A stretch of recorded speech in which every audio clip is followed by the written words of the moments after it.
Are you looking for a budget gaming laptop? Today we'll review the MSI GF63 that features RTX 3050 and it currently sells for under $500. Hit the like button and let's start.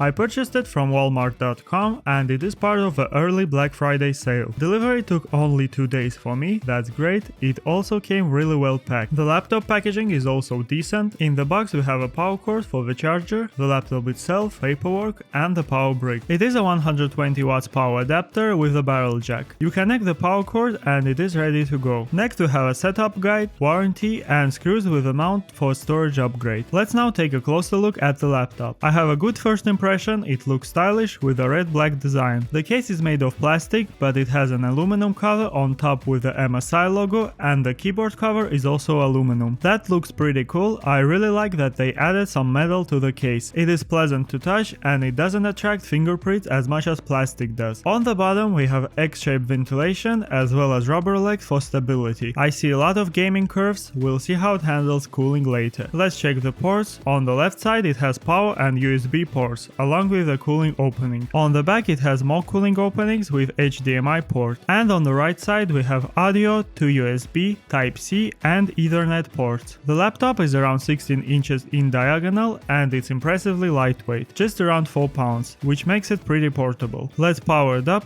It has a dedicated power button, love to see that, and we have a Windows 11 here. I went through the setup and installed all Windows and driver updates. It takes time, but I recommend you do the same after the first boot. The system and drivers are usually outdated from the box and that applies to any Windows device you buy. The laptop comes with the MSI Center app, that's where you can switch performance profiles, monitor hardware and more. We'll get back to this one. Right off the bat the screen looks good. It is 1080p with good viewing angles thanks to IPS and a 144Hz refresh rate makes it very smooth and responsive. It is not very bright, I don't think it will do well outside on a sunny day, but in room it looks fine. Although I was at the highest brightness all the time. And one more thing, the screen switches the refresh rate to 60Hz when on battery, which caused this annoying blink when I connect or disconnect the charger. So to set 144Hz all the time, in MSI Center disable the display power saver feature. The keyboard looks good, it has a red backlight with brightness control, and the keys are nice to the touch. I noticed it is bending a little bit if you press hard enough, but moving forward I'd say it's not really noticeable in use. Moving on, judging by touchpad quality, it is here only for emergencies. Don't get me wrong, it is good when you're on the go, but you definitely don't want to use that for work. Any mouse will be better. I'm using Logitech G305. It is wireless with a good sensor and for $30 it's hard to find anything better. The camera and microphone are also in the same boat. They are good enough for online meetings but nothing outstanding. Another story with the sound, it has 2-watt speaker on each side and the laptop comes with an HIMIC app which helps you to enhance 3D surround sound. I'm actually impressed how good it sounds. Overall, the build quality looks good. Let's now quickly go through the specs. We have an Intel i5-11400H here, which is an old generation but still a pretty capable CPU. It has 6-core 12 threads with 2.7 GHz base and 4.5 GHz max single core frequency. It also has Intel graphics, which by default runs the Windows system for better power efficiency. CPU TDP is 45 watts. For the RAM we have 16GB of DDR4 memory on 3200 MHz frequency, and it's just amazing. Usually all budget laptops come with an 8GB in single channel, but here we have two 8GB sticks, so we even get a dual channel from the box. For the storage we have a 500GB SSD. It's an optimal amount. Here's the speed check, not the fastest but still pretty good for most of the stuff. The laptop has Wi-Fi 6 and it works pretty well. I had no issues with it. And for gaming it has an NVIDIA RTX 3050 with 4GB of VRAM. It is pretty decent, has DLSS support and outperforms both 1650 and 2050 GPUs, which you can find in older laptops. It also has built-in NVENC video encoder, which will help you to record gameplay. I'm actually recording the screen right now, that's why it's on the load. Usually it has 0% load since the Intel graphics handles the system. Let's now run a couple of benchmarks. The laptop charger is connected and in MSI Center I set Extreme Performance mode. In Cinebench, the CPU scored 466 points, which is not bad. CPU was running on around 3.4 GHz and 80 degrees all the time. I also ran the Blender benchmark, here's the GPU results. Moving to gaming, in 3D Mark, laptop scored all the 4000 points, which is pretty good. For most part, CPU temperature stayed under 65 degrees and the GPU under 74 degrees. Let's now move to the games. I'm gonna be recording on camera to get more accurate test results. In CS2, on the highest settings, I'm getting a very playable 75 to 85 FPS range, and the frame rate is not that bad. Of course, nobody plays like this, so with the competitive settings, I see smooth around 150 FPS all the time. In Valorant, with the competitive settings, I'm getting over 200 FPS most of the time, and the game runs very smoothly. As expected, these games are pretty easy task for this hardware. Let's raise the bar. In Fortnite, on the other recommended settings, which is basically a high preset, I only removed the 60 FPS cap, and I see around 85 FPS with 10 FPS raises or drops depending on the scene. I gotta say the graphics looks very satisfying and the frame time is pretty stable. With the competitive settings, the game looks much worse, but it's now running with a better frame time and FPS is staying in range from 150 to 200 depending on the scene. In Warzone, on low settings, native 1080p, getting pretty playable around 60 FPS, with some drops to 50 and raises to 70. With DLSS in performance mode, I got more stable over 75 FPS most of the time. In Apex Legends, on high settings with all effects, getting FPS in range from 70 to 100. On the competitive settings, I see around 150 FPS, with some drops to around 100 or raises to 170 FPS depending on the scene. As you can see, this laptop handles online gaming. Let's now check more demanding single player games. In Cyberpunk, with medium textures, native 1080p, I see average of 63 FPS. That's only the benchmark. In the game itself, I had to enable DLSS to get more FPS in loaded scenes, and it honestly doesn't take much image quality. The game still looks very nice. Moving on, Spider-Man Miles Morales, medium settings with DLSS in performance mode, and I see around 100 FPS while swinging and around 50 in fights. In Alan Wake 2, with a low settings and DLSS in performance mode, gaining console around 45 FPS. In Elden Ring, with a low medium settings, I see around 60 FPS even in loaded scenes. I think this laptop provides pretty decent gaming performance. The default extreme performance mode is pretty well balanced and will be good for most. Even in demanding games, cooling noise is not disturbing, and I see CPU under 74 and GPU under 80 degrees all the time. In the MSI center, you can also do some overclocking, but I don't really recommend that unless you are confident. What I do recommend is getting a cooling pad. That's a good way to keep the laptop a little bit cooler. I got one with 5 fans, it has basic controls, and it also serves as a hub and an adjustable stand. I was able to drop a few degrees with a cooling pad. The main drawback of this laptop is the battery. If you play on battery power, you'll get limited performance. It is enough to play some games, but not for long. For example, I played 10 minutes of Apex Legends and the laptop used 20% of the battery. So you will drain the full battery in around 1 hour depending on the game. To test the battery more, I left YouTube running with the laptop in balanced mode, and the battery lasted 2.5 hours. So you can expect around 2 hours of active use. Charging time is also not very good. It took almost an hour to get it from 5 to 50%. So overall, I think it is a very good budget gaming laptop. If you can catch it on sale for $500, you will get truly insane value. Don't forget to like this video to help with the algorithm, and I'll see you in the next videos.